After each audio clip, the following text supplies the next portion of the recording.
Dicen que hay lugares donde la historia se detiene. Sitios en los que el tiempo parece haberse rendido, y donde los muertos nunca se fueron del todo. En el corazón del condado de Treviño, entre colinas que el viento azota sin descanso, se alzan las ruinas de un pueblo que, según quienes lo visitan, sigue vivo en la oscuridad. Su nombre es Ochate, y su historia parece escrita por el mismísimo diablo. Todo empezó hace siglos, en lo que alguna vez fue una aldea próspera. Sus habitantes vivían del campo, del ganado, y de la fe. Una fe que, con el tiempo, no pudo protegerlos de lo que estaba por venir. Porque lo que sucedió en Ochate no fue una tragedia, fueron 3. 3 golpes seguidos, 3 heridas que nunca cicatrizaron. La primera, en 1860. La segunda, apenas 4 años después. Y la tercera, en 1870.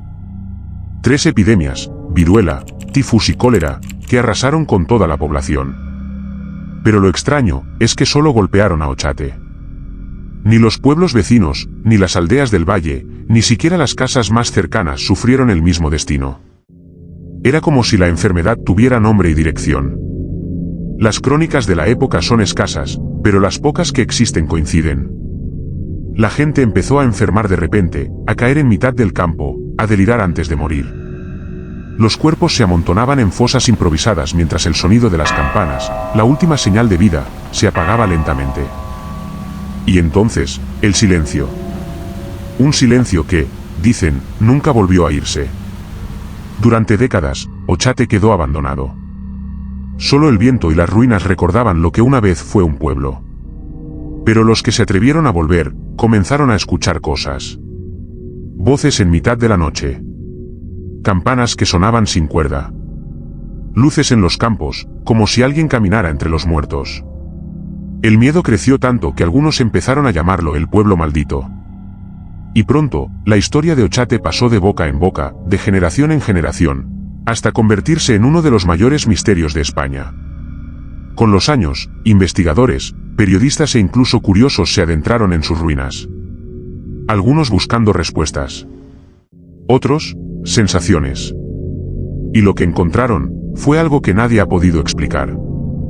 Fotografías donde aparecen sombras que no deberían estar allí. Voces registradas en grabadoras cuando no había nadie más.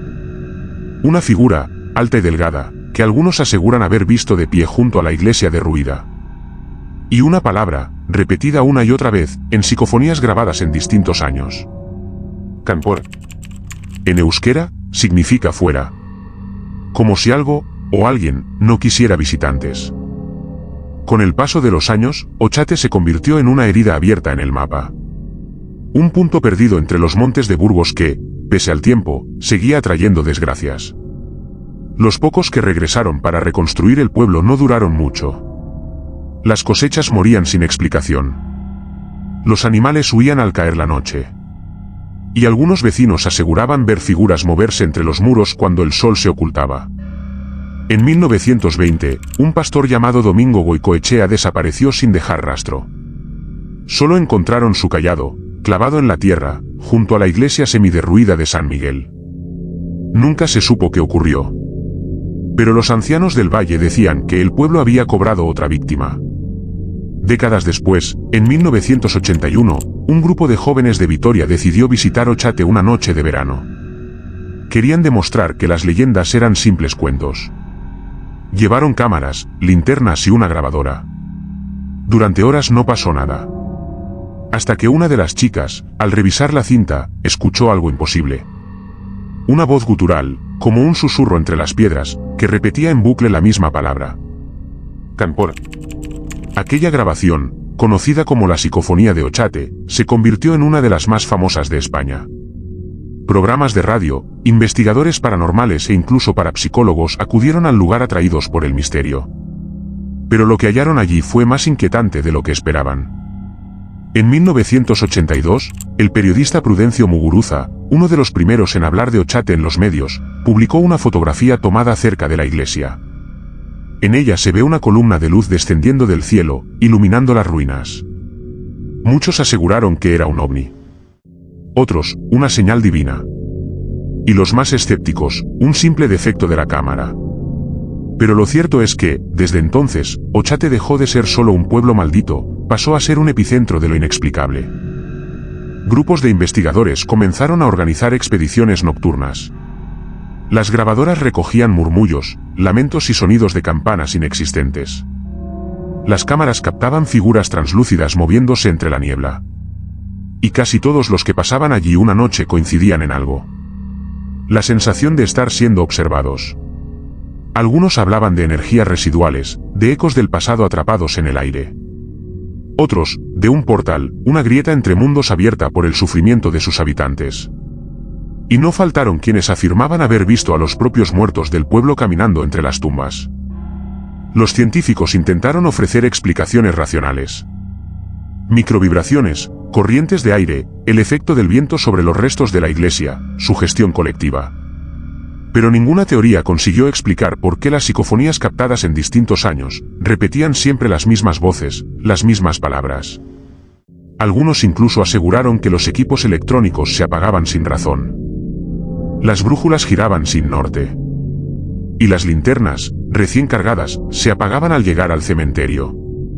A pesar del miedo, el misterio de Ochate se volvió irresistible. Con los años, el lugar se transformó en un punto de peregrinación para los amantes del ocultismo. Pero también, en un espejo oscuro del alma humana. Un recordatorio de que hay cosas que la ciencia no puede medir, ni el tiempo borrar. Hoy, solo quedan los restos de una iglesia, los muros del antiguo torreón y las piedras de un cementerio cubierto de maleza. Pero si te atreves a caminar entre ellas, de noche, escucharás el viento colarse por los huecos de las tumbas. Y dicen que, si guardas silencio, alguien susurrará tu nombre. Ochate sigue ahí. Entre la niebla y el silencio, escondido entre colinas que nadie visita por casualidad. No aparece en rutas turísticas, ni en folletos de viaje, pero basta con mirar su nombre en un mapa para sentir que algo observa desde el otro lado del papel. Con los años, muchos han intentado entender qué ocurrió realmente allí. Los historiadores hablan de epidemias localizadas, de un aislamiento extremo que condenó al pueblo. Los científicos, de gases del subsuelo, radiaciones naturales o simples efectos psicosociales. Pero todos coinciden en algo, ninguna otra aldea cercana sufrió lo mismo. Solo Ochate. Y es esa precisión, esa puntería casi sobrenatural del desastre, lo que alimenta la leyenda. Los habitantes murieron, sí. Pero lo que quedó entre las ruinas parece no haber desaparecido. Hay quienes aseguran que cada vez que alguien pisa el pueblo, algo se despierta, como si el eco de las voces del siglo XIX se reactivara con cada visita. Algunos investigadores en los años 90 contaron haber sentido un cambio repentino en el ambiente. Una presión en el pecho. Un zumbido bajo, como si la tierra respirara. Y justo después, el sonido metálico de campanas, lejanas, imposibles. Suscríbete al Bestiario Ibérico para conocer el lado más oscuro de la península y dale like para protegerte de la maldición. Buenas noches y buen provecho.